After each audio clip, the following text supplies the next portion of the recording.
Sir, આ લેસિકની જે પ્રક્રિયા છે એમાં અંદાજિત કેટલો સમય લાગે અને એકવાર કરાવ્યા પછી પાછા નંબર આવવાની કોઈ શક્યતા? એકચ્યુઅલી લેઝિક પાછું આવે છે કે નથી આવતા નંબર, એ પહેલાં તો બે વાત કહી દઉં.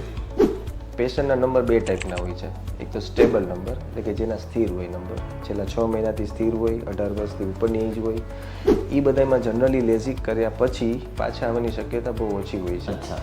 અને બીજા એક નંબર હોય છે પ્રોગ્રેસિવ, જેને કાયમી વધતા હોય. હવે આપણે નંબર અટકાવવાની કોઈ પ્રોસિજર દુનિયામાં નથી. અત્યારે જે નંબર હોય, પેશન્ટનો 12 નંબર, 10 નંબર, એ આપણે ટ્રીટ કરી શકીએ લેઝરથી કે બીજી કોઈ પદ્ધતિથી. પણ ભવિષ્યમાં એને નંબર વધવાનો હશે તો વધશે. દેટ ઇઝ જીનેટિકલ એનું સ્ટ્રક્ચર હોય એ આપણે નક્કી ન કરી શકીએ. નહીં. કેટલો સમય લાગે ઓપરેશન કરતા? જનરલી 15 થી 20 મિનિટ, બે આંખનું. અને પીડાદાયક હોય?